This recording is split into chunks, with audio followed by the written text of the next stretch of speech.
Hello everyone, welcome again to the channel. Thank you so much for watching my videos and welcome in today's episode. Now before we go ahead, make sure to hit the like and make sure to subscribe.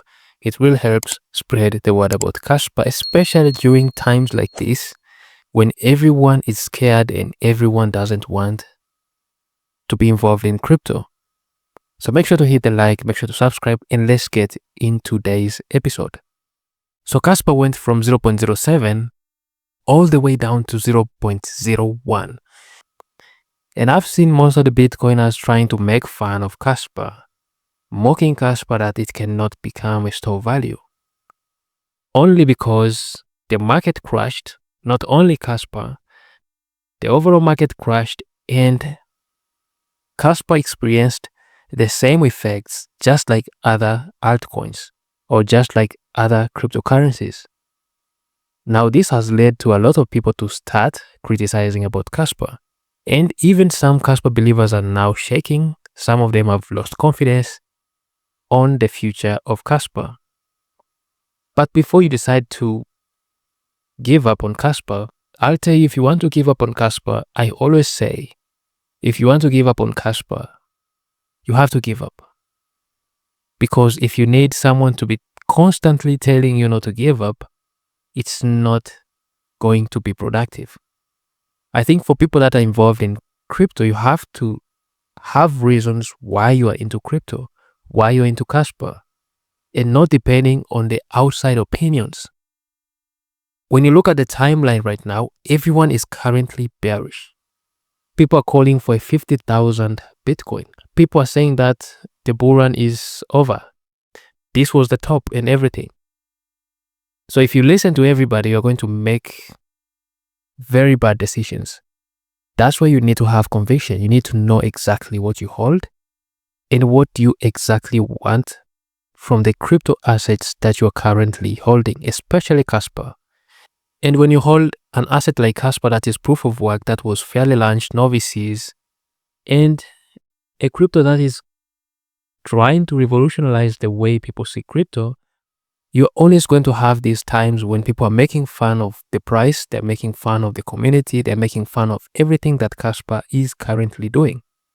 But for the Bitcoiners that are criticizing the price drop of KASPA, the entire market crashed, but people decided to pick KASPA. And that tells you everything. There's a huge obsession with KASPA. Even for the people that are not involved in KASPA, they are actually stalking KASPA. Some people invested in Bitcoin, and when you look at their posts, they are always bearish on KASPA. They are always fighting KASPA. But these people are constantly checking on the price of KASPA. That is very, very interesting. So what I need to show you today is some of the Bitcoin's major historical drawdowns. You might think that 70% or 69% drop for KASPA is very massive. But when you look at the history of Bitcoin and the major historical drawdowns that Bitcoin has experienced, you're going to notice that this sell-off was just a minor sell-off. 2011, Bitcoin went from $32 to $2. This was a 94% drawdown. And everything, of course, has a cause. Every price drop, always, there's something behind it. And the key cause of this drop was Mt. Gox's hack and an early speculation bubble bust. So after this happened, we saw the price of Bitcoin from $32 to $2, a 94% drawdown. Now the same people who are into Bitcoin, they are laughing at KASPA that experienced a 69% drawdown. 2013 to 2015, you had Bitcoin go from $1,000 to $170, and this was an 85% drawdown. And as I said, there's always a reason behind this type of price drop. And this was because of two major reasons. The first one was because China decided to ban Bitcoin for the first time. Another thing is the Mt. Gox collapse. So all these two things created this drawdown when it comes to the price of Bitcoin. And this is not the only price drop that Bitcoin experienced.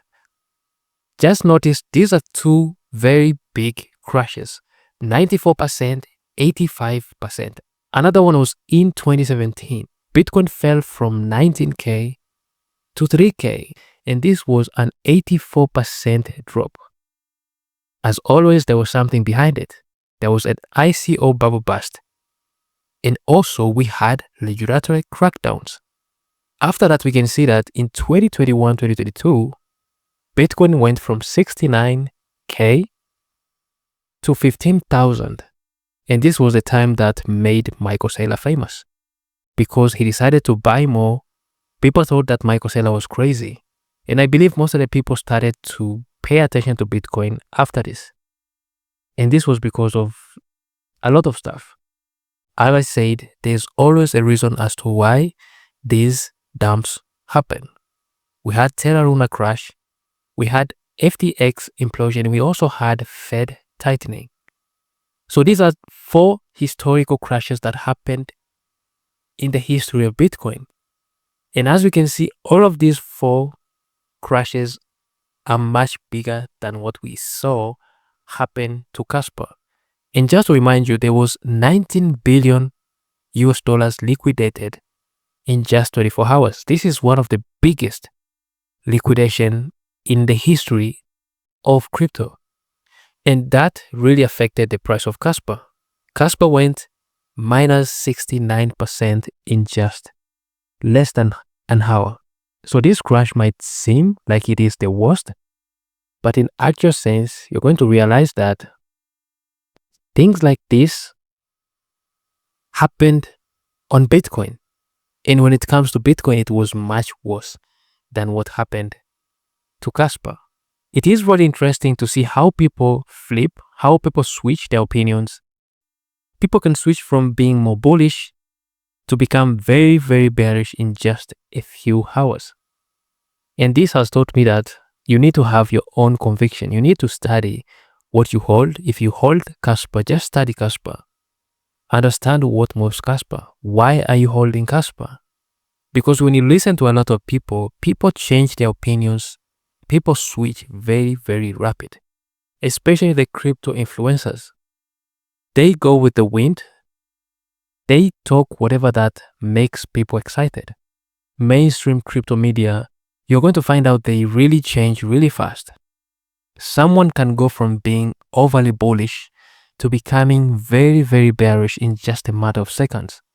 Now, if you trust these people to be the ones to tell you exactly what to do, these people are going to lead you into a lot of losses.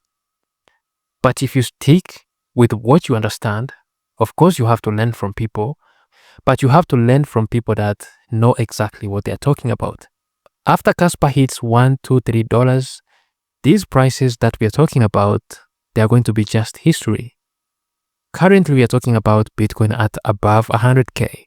But if you told someone that experienced this 2011 crash, when Bitcoin went from $32 to just $2, if you told them that Bitcoin was going to reach 100K, they would never believe it.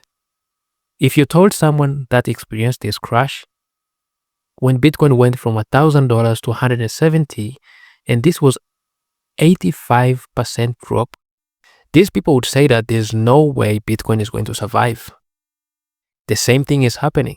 I'm seeing a lot of people saying that, crypto is over. Now people are thinking of giving up. Others have already decided to quit crypto.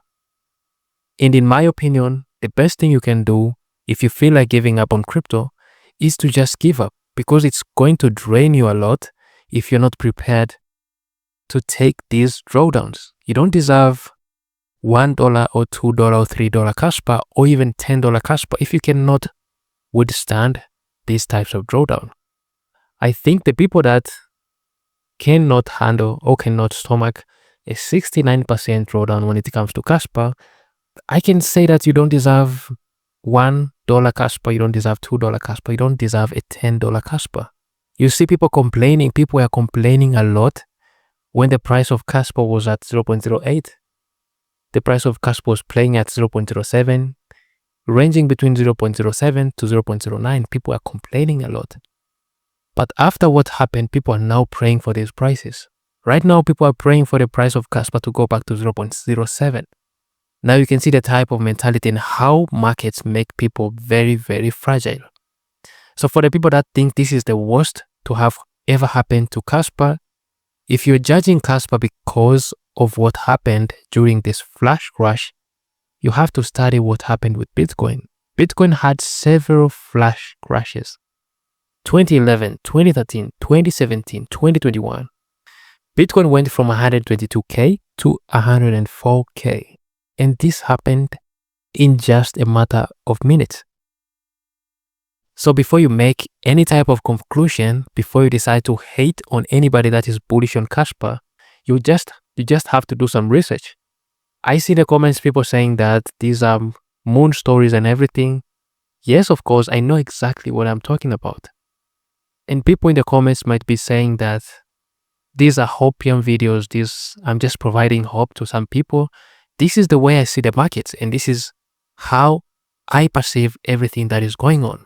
I'm not looking at KASPA in the next hours or in the next days. I'm looking at KASPA long term. That's why everything that is happening right now is proving to me that the upside is going to be much bigger. Because right now, after 19 billion US dollars has been liquidated, all the people that had leverage have already been wiped out. What's next for the markets? The markets now have a lot of fuel, and it's time that the markets start to fly. When this is going to happen, I have no idea, and nobody knows when this is going to happen. People are calling for the bull run since 2025 started. So this gives me the evidence that nobody knows exactly when the bull market is going to start.